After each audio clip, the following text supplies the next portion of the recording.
Hi hello welcome to ಸುಂದರಮಯ ಲೋಕ. ಇವತ್ತು ನಾನು ಬ್ಲೌಸ್ ಪೀಸ್ನ ಉಪಯೋಗಿಸ್ಕೊಂಡು ವರಮಹಾಲಕ್ಷ್ಮಿಗೆ ಯಾವ ರೀತಿಯಾಗಿ ಒಂದು ಅಲಂಕಾರನ ಮಾಡಬೇಕು ಅಂತ ತೋರಿಸ್ಕೊಡ್ತಾ ಇದ್ದೀನಿ. ನಾನು ನಿಮಗೆ ತೋರ್ಸೋಕ್ಕೋಸ್ಕರ ಈ ಒಂದು ಟೇಬಲ್ನ ತೊಗೊಂಡಿದ್ದೀನಿ ಅಷ್ಟೇ. ಅಂದರೆ ದೊಡ್ಡದಾಗಿ ಇಡಬಾರ್ದು ಅಂತ ಹೇಳ್ತಾರೆ. ನಿಮ್ಮ ಮನೆಯಲ್ಲಿ ದೊಡ್ಡವ್ರು ಯಾರಾದರೂ ಇದ್ದರೆ ಅವ್ರೇನು ಹೇಳ್ತಾರೆ ಕೇಳಿ ತಿಳ್ಕೊಂಡು ನೀವು ಯಾವ ರೀತಿಯಾಗಿ ಕೂರಿಸ್ಬೇಕು ಅಂತ ತಿಳ್ಕೊಳ್ಳಿ. ನಾನಿಲ್ಲಿ ಅದ್ರ ಟೇಬಲ್ ಮೇಲ್ಗಡೆ ಸೊ ವೈಟ್ ಪಂಚೆನ ಹಾಸ್ಕೊಂಡಿದ್ದೀನಿ. ಅದ್ರ ಮೇಲ್ಗಡೆ ಒಂದು ಮಣೆನ ಇಟ್ಕೋತಾ ಇದ್ದೀನಿ. ಮಣೆ ಆದಮೇಲೆ ಅದ್ರ ಮೇಲೆ ಸೊ ಪೂಜೆದು ಕೂರ ಅಂತ ಒಂದು ಟವಲ್ನ ಹಾಕ್ಕೊಂಡಿದ್ದೀನಿ. ಸೊ ಇದು ನಮಗೆ ನೋಡಲಿಕ್ಕೆ ಚೆನ್ನಾಗಿರಲ್ಲ. ಸೊ ಹಾಗಾಗಿ ಇದ್ರ ಮೇಲ್ಗಡೆ ಒಂದು ಮತ್ತೆ ವೈಟ್ ಪಂಚೆನ ಹಾಕ್ಕೋಬೇಕಾಗತ್ತೆ.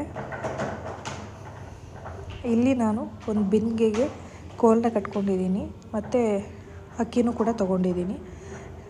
ನೀವು ಪೂಜೆ ಮಾಡಬೇಕಾದ್ರೆ ಅದ್ರ ಕೆಳಗಡೆ ಅಷ್ಟದಳ ರಂಗೋಲಿನ ಬಿಡಬೇಕಾಗತ್ತೆ. ನಾನಿಲ್ಲಿ ತೋರಿಸ್ಲಿಕ್ಕೋಸ್ಕರ ಆ ಥರ ಎಲ್ಲ ಏನು ಮಾಡ್ತಾಯಿಲ್ಲ. ಸೊ ಹಾಗಾಗಿ ಇವಾಗ ಬ್ಲೌಸ್ ಪೀಸ್ನ ತೊಗೊಂಡಿದ್ದೀನಿ. ಸೊ ಇದು 80 ಸೆಂಟಿಮೀಟರ್ ಅಂತ ಅನಿಸುತ್ತೆ. ಸೊ ನೋಡಿ ಈ ರೀತಿಯಾಗಿ ಮಡ್ಚ್ಕೋಬೇಕಾಗತ್ತೆ. ನೀವು ಸ್ಯಾರಿ ನರ್ಗೆನ ಹೇಗೆ ಮಾಡ್ತೀರೋ ಸೊ ಅದೇ ರೀತಿ ಮಾಡ್ಕೊಳ್ಳಿ. ನೀವು ಐರನ್ ಕೂಡ ಮಾಡ್ಕೋಬೋದು. ನಾನಿಲ್ಲಿ ನಿಮಗೆ ತೋರಿಸ್ಲಿಕ್ಕೆ ಅಂತ ಹೇಳಿ ಇದು ಐರನ್ ಏನು ಮಾಡ್ಕೋತಾ ಇಲ್ಲ. ಆದಷ್ಟು ತಾಮ್ರದ ಬಿಂದಿಗೆ ಅಥವಾ ಹಿತ್ತಾಳೆ ಬಿಂದಿಗೆನ ಯೂಸ್ ಮಾಡಿ. ಸ್ಟೀಲಿಂದಾಗಿರೋದು, ಪ್ಲಾಸ್ಟಿಕ್ ಆಗಿರ್ಬೋದು, ಈ ರೀತಿಯಾದಂಥ ಬಿಂದಿಗೆನ ಯೂಸ್ ಮಾಡಬೇಡಿ. ಸೊ ಒಂದು ಸಲ ಅಲ್ವಾ ತಂದಿಟ್ಕೋಬೇಡಿ. ಇದು ಪ್ರೈಸ್ ಬಂದು 1,500 ಆಗುತ್ತೆ.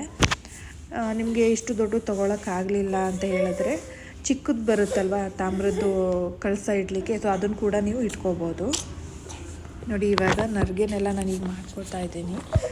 ನೀಟಾಗಿ ಅದನ್ನು ಈ ರೀತಿ ಸರಿ ಮಾಡ್ಕೊಳ್ಳಿ. ಸರಿ ಮಾಡ್ಕೊಂಡಿದ್ದಾದಮೇಲೆ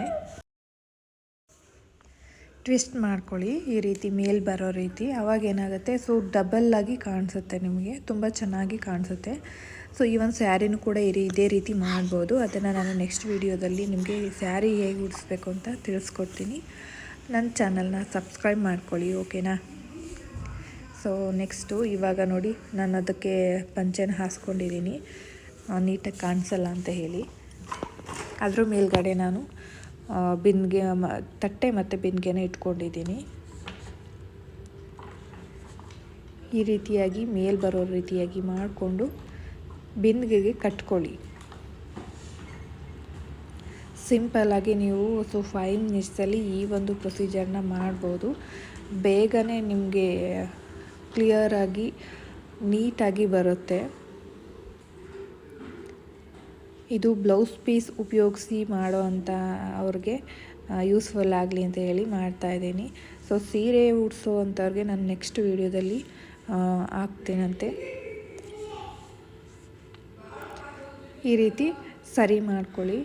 ಎಲ್ಲ ನರ್ಗೆ ಇರುತ್ತಲ್ವ, ಸೊ ಅದನ್ನು ನೀಟ್ ಮಾಡಿಕೊಂಡ್ರೆ ನಿಮಗೆ ನೀಟಾಗಿ ಕಾಣಿಸುತ್ತೆ. ನಾನು ಕೋಲ್ ಇತ್ತಲ್ಲ, ಅದಕ್ಕೆ ನೀವು ಹಸಿರು ಬಳೆಯನ್ನು ಹಾಕ್ಕೊಳ್ಳಿ, ಚೆನ್ನಾಗಿ ಕಾಣಿಸುತ್ತೆ. ಪಕ್ಕ ಇಡೋದಕ್ಕಿಂತ ಆ ಕೋಲ್ಗೆ ಹಾಕಿದ್ರೆ ನಿಮಗೆ ಚೆನ್ನಾಗಿ ಕಾಣಿಸುತ್ತೆ. ನಾನು ಅದು ಕೋಲ್ಗೆ ಹೂನು ಕೂಡ ಸುತ್ತಿದ್ದೀನಿ. ಸೊ ಡೆಕೋರೇಷನ್ ಮಾಡಲಿಕ್ಕೆ ಆದಷ್ಟು ಪ್ಲಾಸ್ಟಿಕ್ ಹೂನ ಬಳಸಬೇಡಿ. ನೆಕ್ಸ್ಟ್ ಇವಾಗ ಡೆಕೋರೇಷನ್ನ ಮಾಡ್ಕೋಬೇಕಾಗತ್ತೆ. ನಾನು ಇಲ್ಲಿ ಮುಖವಾಡಕ್ಕೆ ಯಾವುದೇ ರೀತಿ ಡೆಕೋರೇಷನ್ ಮಾಡಿಲ್ಲ. ಇದು ಬಂದು ಹಿಂದ್ಗಡೆ ಕಾಯಿ ಇರುತ್ತಲ್ವ, ಸೊ ಆ ಕಾಯಿಗೆ ಕಟ್ಟೋ ಅಂಥದ್ದು. ಇವಾಗ ಹಾಕಲಿಕ್ಕೆ ಕಷ್ಟ ಆಗುತ್ತೆ, ಸೊ ಹಾಗಾಗಿ ಹಾಕ್ತಾಯಿಲ್ಲ.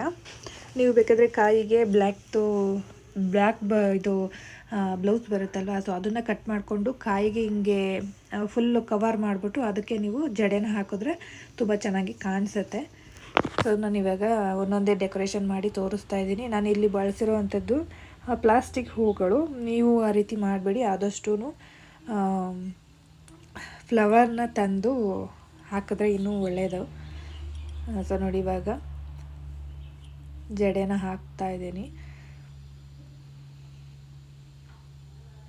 ನಾನು ಹಾಗೆ ಸುಮ್ಮನೆ ಇಡ್ತಾ ಇದ್ದೀನಿ. ನಾವು ಪೂಜೆಗೆ ಅಂತ ಇದು ಮಾಡಿದಾಗ ಅದು ಹಿಂದ್ಗಡೆ ಒಂದು ಕಡ್ಡಿನ ಚುಚ್ಕೊಂಡು ಅದಕ್ಕೆ ಸಿಕ್ಸಿದ್ರೆ ಸರಿ ಹೋಗುತ್ತೆ.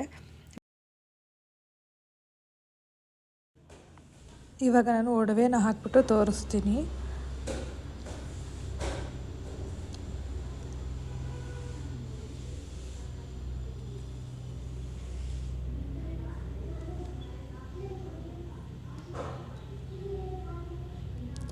ಸೊ ಫಸ್ಟೇ ನಾನು ಹಾಕಬೇಕಾಗಿತ್ತು, ಒಡವೆ ಏನು ಹಾಕೋದು ಬೇಡ ಅಂತ ಅಂದ್ಕೊಂಡಿದ್ದೆ. ಆದರೂ ಹಾಕ್ಬಿಟ್ಟು ತೋರ್ಸೋಣ ಅಂತೇಳಿ ಮತ್ತೆ ಹಾಕ್ತಾಯಿದ್ದೀನಿ. ನೀವು ಸೀರೆನೂ ಇಡ್ತೀರಾ ಅಂತ ಹೇಳಿದ್ರೆ ಇದಾದಮೇಲೆ ಸೀರೆ ಕೂಡ ನೀವು ತಟ್ಟೆನಲ್ಲಿ ಇಟ್ಬಿಟ್ಟು ಪೂಜೆ ಮಾಡ್ಬೋದು. ನೋಡ್ತಾ ಇರ್ಬೋದು ಇವಾಗ ಎಷ್ಟು ಚೆನ್ನಾಗಿ ಕಾಣಿಸ್ತಾ ಇದೆ ಅಂತ ಹೇಳಿ. ಈ ವಿಡಿಯೋ ನಿಮಗೆ ಹೆಲ್ಪ್ಫುಲ್ ಆಗಿದೆ ಅಂತ ಅಂದ್ಕೊಳ್ತೀನಿ. ಮತ್ತೆ ಇನ್ನೊಂದು ವಿಡಿಯೋದಲ್ಲಿ ಸಿಗ್ತೀನಿ. ಅಲ್ಲಿವರೆಗೂ ಟಾಟಾ, ಟೇಕ್ ಕೇರ್, ಬಾಯ್.